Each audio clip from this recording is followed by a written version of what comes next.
On ouvre ce journal des médias avec la CNIL qui sanctionne très sévèrement 2 géants américains. 150 millions d'euros, c'est ce que devra payer Google à la CNIL, la Commission nationale de l'informatique et des libertés.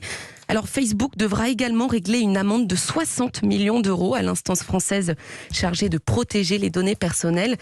Les deux groupes sont sanctionnés pour avoir abusé des cookies. Vous savez, les cookies, ce sont ces traceurs numériques qui servent notamment à mieux cibler la publicité. En fait, la CNIL a constaté que Google et Facebook ne permettaient pas de refuser ces cookies aussi simplement que de les accepter. Autrement dit, trop de clics sont nécessaires pour refuser ces traceurs numériques. À partir de maintenant, les plateformes américaines ont 3 mois pour se mettre en conformité. Autrement, une astreinte de 100 000 euros par jour de retard sera demandée. Google a déjà annoncé un changement de ses pratiques suite à cette décision. L'entreprise assure vouloir travailler activement avec la CNIL. Alors, c'est pas la première fois que la CNIL inflige une grosse amende à Google pour ces mêmes raisons. En 2020, le groupe avait déjà dû verser 100 millions d'euros. Mais cette fois, le montant bat tous les records. Jamais la CNIL n'était allée aussi loin dans ses sanctions. Dans l'actualité des médias également, Pierre Ménès visé par une nouvelle enquête. Oui, une enquête préliminaire sur des faits de harcèlement et d'agression sexuelle vient d'être ouverte par le parquet de Nanterre sur l'ancien chroniqueur sportif de Canal+. L'ouverture de cette enquête fait suite au documentaire de Marie Portolano sur le sexisme dans le journalisme diffusé en mars dernier. Alors selon nos confrères du média Les Jours, 7 personnes ont dénoncé des faits de harcèlement commis par Pierre Ménès. Il est notamment accusé d'avoir soulevé la jupe de Marie Portolano et de lui avoir touché les fesses. Il avait aussi embrassé de force à la télévision les journalistes Isabelle Moreau et Francesca Antoniotti. Pierre Ménès sera par ailleurs jugé en juin prochain à Paris pour une autre affaire d'agression sexuelle, affaire qui aurait été commise à l'issue du match PSG-Nantes en novembre dernier. On continue ce journal avec un nouveau média américain à venir, média créé par un homme qui connaît déjà un peu le métier. Eh oui, puisqu'il s'agit de Justin Smith, le patron de Bloomberg Media. Il a annoncé hier sur Twitter qu'il démissionnait du groupe américain pour créer sa propre plateforme d'information en ligne. Ce sera adressé à un lectorat anglophone et international.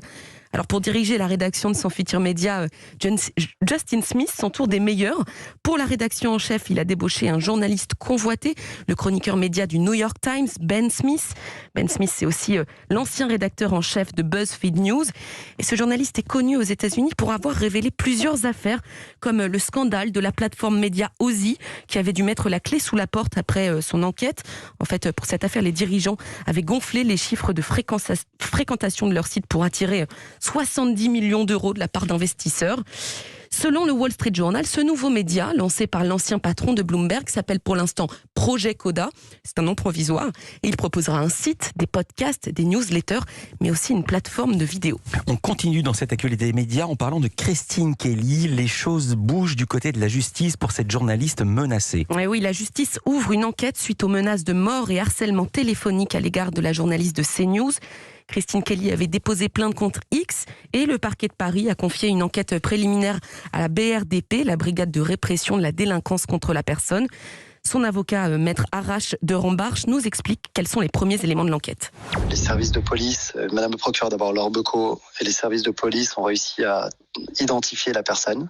Et ma cliente doit être entendue sous peu pour qu'il y ait une évaluation de son préjudice moral, psychologique et psychiatrique pour pouvoir ensuite demander des comptes et réclamer justice auprès du mis en cause. Une justice que maître Arash Desrambarches espère symbolique dans cette affaire. Moi, je laisse la justice faire son cours, mais ce qui est important, c'est que cette procédure-là puisse être un exemple pour tous ceux qui seraient tentés de vouloir déstabiliser des personnes quelconques et surtout des personnages médiatiques. On va faire de ce cas un cas symbolique pour, entre guillemets, je ne suis pas non plus naïf, mais je pense que ça peut calmer les ardeurs de certains en tout cas. L'avocat nous explique pourquoi, selon lui, cette enquête devrait être rapidement menée. Vous avez 3 catégories de personnes aujourd'hui qui sont très inquiétées.